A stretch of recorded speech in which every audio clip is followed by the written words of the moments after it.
பிறந்து 3 மாசத்திலே வந்து சினிமாவோட காத்து வந்து இவர் மேல பற்றுச்சு அப்படின்னு தான் நம்ம சொல்லணும். இப்போ ரீசெண்டா அந்த லேடிஸ் கான்ட்ரவர்சி அதுலலாம் இப்போ வந்து வெளியே வந்துட்டாரு தலைவர், ஃபுல்லா ஆன்மீக பயணத்துல போயிட்டு இருக்காரு.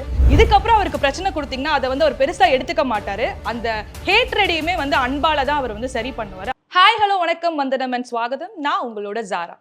இன்னைக்கு நம்ம யாரை பத்தி பார்க்க போறோம் அப்படின்னு பாத்தீங்கன்னா, தமிழ் சினிமாக்கு தன்னை அர்ப்பணிக்க ஆரம்பிச்ச ஒருத்தரை பத்தி தான் பார்க்க போறோம்.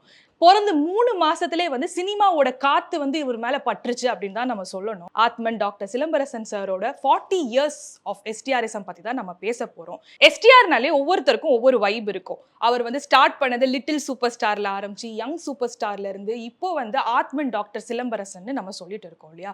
இப்படி ஒவ்வொரு காலத்திலயும் வந்து அவர் மாறிக்கிட்டே இருக்காரு. ஆனா 1985ல உறவை காத்த கிளி அப்படின்னு சொல்லிட்டு டிஆர் சாரோட அந்த படத்துல வந்து அறிமுகமானாரு ஒரு 3 மாச குழந்தையா. இப்போ வந்து அவர் வந்து போடா போடியில ஒரு கை குழந்தைக்கு அப்பாவாவும் நடிச்சிருக்காரு. ஏஜிஆரா அவரோட தங்கச்சி பிள்ளையோட ஒரு சென்டிமெண்டலான சீனுக்கும் நடிச்சிருக்காரு. ஆனா இவரை பத்தி ஒரு ரொம்ப நிறைய விஷயங்கள் வந்து நம்ம பேசிக்கிட்டே போலாம். அதுல ஒண்ணு வந்து அது கான்ட்ரவர்சி அப்படிதான். எஸ்டிஆர்னாலே கான்ட்ரவர்சி தான்ல. பீப் சாங்கா இருக்கட்டும், இந்த ஜல்லிக்கட்டு ப்ரொட்டஸ்டா இருக்கட்டும், இந்த மாதிரி அவர் பிரஸ் கிட்ட வந்து நிறைய பேச்சு கொடுத்து ரொம்ப ஃபயரா பேசிடுவாரு. அது வந்து அவருக்கு பேக் ஃபயர் அடிக்கும். ஆனா அந்த மாதிரி நிலையிலையும் வந்து அவரை வந்து என்னதான் டவுன் பண்ணணும்னு நினைச்சாலும் அவருக்கு கூட நின்னது யாரு அப்படின்னு பாத்தீங்கன்னா அவரோட லாயல் ஃபேன்ஸ் அப்படின்னு தான் சொல்லணும். அதனாலதான் வந்து எஸ்டிஆர் வந்து இப்போ வரைக்கும் என்னதான் டவுன் போனாலும் அவரோட ஃபேன்ஸ் வந்து அவர் வந்து விடாம அவரை ப்ரொடெக்ட் பண்ணிக்கிட்டே இருக்காங்க.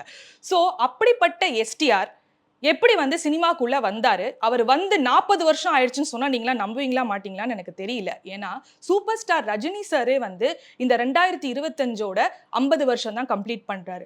ஆனா அவரை விட வயசுல ரொம்ப சின்னவர் வந்து நம்மளோட சிலம்பரசன். அவரு சினிமால 40 வருஷத்தை தாண்டி இருக்காரு. அதை தான் இப்ப நம்ம ரொம்ப விமர்சையா கொண்டாடிட்டு இருக்கோம். ஒவ்வொரு ஆக்டருக்கும் ஒரு ஸ்டைல் இருக்கும். இப்போ ராமராஜன் சார் அப்படின்னு நம்ம சொன்னாலே நம்ம எல்லாருக்குமே தெரியும். அந்த செண்பகமேன்னு சொல்றது, அப்புறம் கலர் கலரா இந்த வேட்டி சட்டை போடுறது அப்படின்னு ஒரு ஸ்டைல் இருக்கும். ரஜினி சார்னா இந்த புல்லட்டு நடந்து போறது, அந்த ஆக்ஷன், அந்த மாதிரி நம்ம எல்லாருக்குமே தெரியும். கமல் சார்னா அந்த நடிப்புக்காக தன்னை அர்ப்பணிச்சு ஒவ்வொரு கதாபாத்திரமா மாறக்கூடியவர் அப்படின்னு சொல்லிட்டு நம்ம எல்லாருக்குமே தெரியும். தனுஷ் சார்னா ஒரு அசுரன் அப்படின்னு அவர் சொல்லிக்கிறாரு. அதே மாதிரி நடிப்பின் அசுரனா அவர் இருக்காரு. அவரும் வந்து ஒரு டிஃப்ரெண்டா ஒரு விதமா ப்ரொஜெக்ட் ஆயிருக்காரு. எஸ்கே வந்து ஒரு டிவில இருந்து இப்போ வந்து ஒரு வெள்ளித்திரைக்கு வந்து ஒரு பயங்கரமா சாதனை பண்ணிட்டு இருக்காரு. ஆனா நம்ம எஸ்டிஆர் வந்து அப்போல இருந்து இப்போ வரைக்கும் இது எல்லாமே கலந்து ஒரு ரவுண்ட் அடிச்சுக்கிட்டு இருக்காரு. ஸ்டைலா இருக்கட்டும், ட்ரெஸ்ஸிங்கா இருக்கட்டும், ஒரு ஆக்ஷன், டைரக்ஷன், ரைட்டிங், சிங்கிங்னு எல்லாமே பண்றாரு. இப்போ நம்ம தனுஷ் எடுத்துக்கோங்களேன். தனுஷ் சார் எடுத்துக்கிட்டிங்கன்னா இப்போ வந்து அவர் ஹாலிவுட்டுக்கு போறாரு, ஹாலிவுட் ஸ்டாரா இருக்காரு, சிட்னி ஸ்வீடன் கூட படம் பண்றாரு, அதுக்கப்புறம் ஆனடி ஆர்மஸ் கூட படம் பண்றாரு அப்படின்னு இப்போ எல்லாரும் சொல்றாங்க. ஆனா நம்ம தலைவர் வந்து என்னன்னு பாத்தீங்கன்னா அப்போவே 2012-13லயே அங்க இருக்கிற ஏகான் அப்படிங்கிற ஒரு டாப் சிங்கரை வந்து நம்மளோட சென்னைக்கு கூட்டிட்டு வந்து லவ் இஸ் ஃபுல் ஆஃப் எனர்ஜின்னு சொல்லிட்டு லவ் அண்ட் தம் இன்டர்நேஷனல் ஆல்பமே இங்க பண்ண ஆரம்பிச்சிருக்காரு. அதையும் தாண்டி நிறைய கான்ட்ரவர்சி. அவரை வந்து மன்மதன் அப்படின்ற ஒரு படம் எடுத்தாரு. மன்மதனுக்கு அவர் தான் டைரக்டர். அதுக்கடுத்து வந்த வல்லவனும் அவர் தான் டைரக்டர். ஆனா நீங்க நம்ப மாட்டீங்க, அந்த மன்மதன் படம் வந்து 18 வயசுல அவர் எடுத்த ஒரு படம். அந்த படம் வந்து இப்போ வரைக்கும் ட்ரெண்ட்ல இருக்குங்க. சும்மா இப்போ இந்த லவ் டுடேல எல்லாம் வந்து இந்த மாமா குட்டி அதெல்லாம் நம்ம சொல்றோம் இல்லையா. ஆனா தலைவன் அப்பவே வைஷுவை வச்சு வந்து அந்த மாமா குட்டி சீனை வந்து பண்ணியிருப்பாரு. ஸோ அப்போவே வந்து இப்போ நடக்கிற ட்ரெண்டை வந்து அன்றே கணித்தார் சிம்பு அப்படின்னு சொல்லிட்டு நீங்க எல்லாம் சொல்லலாம். ஏன்னா எல்லாத்துலயும் வந்து கொஞ்சம் அட்வான்ஸ்டா இருப்பாரு நம்மளோட தலைவன். ரீசெண்டா இப்போ இன்டர்வியூல கூட அலைப்பாயுதே அப்படிங்கிற படத்துல வந்து மணிரத்னம் சார் பண்ண சின்ன சின்ன மிஸ்டேக் அப்படின்னு சொல்லிட்டு ஒரு இன்டர்வியூ, அவர் அப்போ பேசின இன்டர்வியூ வந்து ரீசெண்டா ட்ரெண்ட் ஆகிட்டு இருந்தது. இந்த மாதிரி சினிமாக்காகவே தன்னை வந்து தன்னோட தகப்பனை போல அர்ப்பணிச்சவர் அப்படி யாருன்னு பாத்தீங்கன்னா அது நம்மளோட சிலம்பரசன் சார் தான்.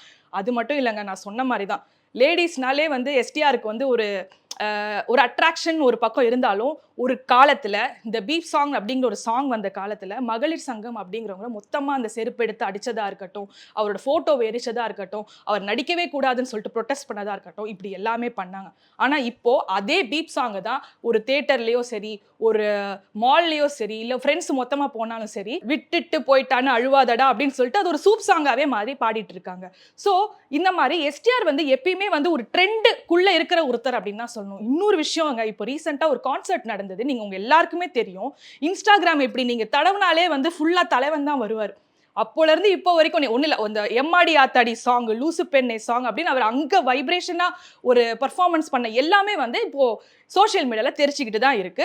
அது தலைவனால மட்டும்தான் முடியும். சும்மா அவரோட தலை முடியில இருந்து ஒரு கால் வரைக்கும் ஒரு சின்ன போட்டோ போட்டாலே வந்து அது எல்லா பக்கமும் வந்து வைபா போயிட்டு தான் இருக்கு.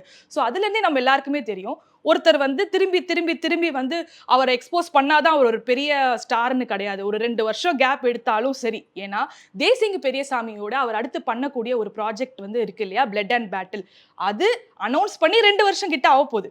அதை பத்தி அப்டேட்ஸ் வருது போகுது. ஆனா எப்போ ஆரம்பிக்க போகுதுன்னு தெரியல.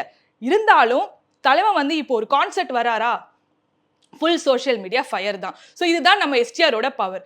ஆனா ஏன் அவருக்கு இந்த கேப் இருக்கு, எதனால இந்த மாதிரி ஒரு கான்ட்ரவர்சி இருக்குங்கிறது நம்ம யாருக்குமே தெரியல. ஏன்னா அவருக்கே அவர் என்ன பண்றாருன்னு தெரியாது. ஒன்லி காட் நோஸ் அப்படின்னு தான் அவர் சொல்லுவாரு. இப்போ ரீசெண்டா அந்த லேடிஸ் கான்ட்ரவர்சி அதுலலாம் இப்போ வந்து வெளியே வந்துட்டாரு தலைவர். ஃபுல்லா ஆன்மீக பயணத்துல போயிட்டு இருக்காரு. இந்த 40 வருஷம் அப்படிங்கிறது வந்து அவரோட கரியர்ல வந்து பாத்தீங்கன்னா 2 படம் ஆல்ரெடி டைரக்ட் பண்ணிட்டாரு. மன்மதன், வல்லவன் 2மே பயங்கர ஹிட்டான ஒரு படம். அண்ட் ஒரு ட்ரெண்ட் கிரியேட் பண்ணிக்கிட்டாரு. அதே சொன்ன மாதிரி தான், இந்த மாதிரி மோதிரம் போடுறது, பேண்ட் கட்டுறது, இந்த மாதிரி ஒரு தனி ட்ரெண்ட், ஸ்டைல் அது தனி ஒரு பக்கம். அது மட்டும் இல்லாம அவரோட அந்த வாய்ஸே வந்து யூனிக்கா இருக்கும். நீங்க நல்லா நோட் பண்ணி பாருங்க. எஸ்டிஆரோட வாய்ஸ் வந்து கொஞ்சம் யூனிக்கான ஒரு வாய்ஸ். அது இப்போ வரைக்கும் யாராவது அவரை மாதிரி பேசுறதுன்னா அப்படியே கொஞ்சம் பேஸ் வாய்ஸ் போயிட்டு டேய் நான் தான்டா அந்த மாதிரி பேசினாலே எஸ்டிஆர் அப்படின்னு சொல்லிட்டாரு. இந்த மாதிரி ஒவ்வொரு விஷயமும் அவர் வந்து யூனிக்கா வந்து பண்ணிக்கிட்டு இருக்காரு. ஸோ இதுதான் நம்மளோட எஸ்டிஆர். இப்போ ஒரு பாலிவுட் நடிகர் சுஷாந்த் சிங் ராஜ்புட் அப்படிங்கிறவர் வந்து இறந்து போனார்ல. நிறைய சொசைட்டல் ப்ரெஷர், மீடியால ப்ரெஷர்னு சொல்லிட்டு அப்படிலாம் பார்த்தா எங்க எஸ்டிஆருக்கு வந்து இல்லாத ப்ரெஷரா? அவ்வளோ பேர் வந்து ஒரு ரெட் கார்டு கொடுக்கறதா இருக்கட்டும், நடிக்கவே கூடாது, பாத்ரூம்ல இருந்து டப் பண்றங்க, அதுக்கப்புறம் இந்த மாதிரி இந்த பொண்ணோட ஒரு அஃபேர், அந்த பொண்ணோட ஒரு அஃபேர்னு சொல்லிட்டு அடுத்து கொடுத்த ப்ரெஷர்ல இது வேற யாராவது இருந்தா இன்னும் தூக்குதான் மாட்டிருப்பாங்க. ஆனா தலைவன் வந்து ஒவ்வொரு விஷயத்தையும் ஒரு சேலஞ்சா எடுத்துட்டு ஒரு கம்பேக் கொடுத்தாரு. ஜேர்னி ஆஃப் ஆத்மன் அப்படிங்கிற ஒரு வீடியோல சும்மா மாசா இப்படி ஒரு கை இப்படி வச்சுட்டு ஒரு வீடியோ ஒன்று பண்ணாரு. அதுக்கப்புறம் பண்ண படம் எல்லாம் வந்து மாநாடா இருக்கட்டும், ஈஸ்வரனா இருக்கட்டும், 10 தலையா இருக்கட்டும், வெந்து தணிந்தது காடா இருக்கட்டும், எல்லாமே பயங்கரமான படம் தான். இனிமேல் நான் என்ன பண்ணுவேன்னு மட்டும் பாருங்க அப்படின்னு சொல்லியிருக்காரு. அவரோட வார்த்தையை வந்து எப்பயுமே அவரோட ரசிகர்கள் வந்து ரொம்ப ஒரு வேத வாக்கா வந்து எடுத்துப்பாங்க அண்ட் நம்புவாங்க. ஸோ கண்டிப்பா வந்து அடுத்தடுத்து வரக்கூடிய படங்கள் வந்து மாசா தான் பண்ணுவாருன்னு நம்ம எல்லாருக்குமே தெரியும். அவரோட ரசிகர்களுக்கு காத்திருங்கள்.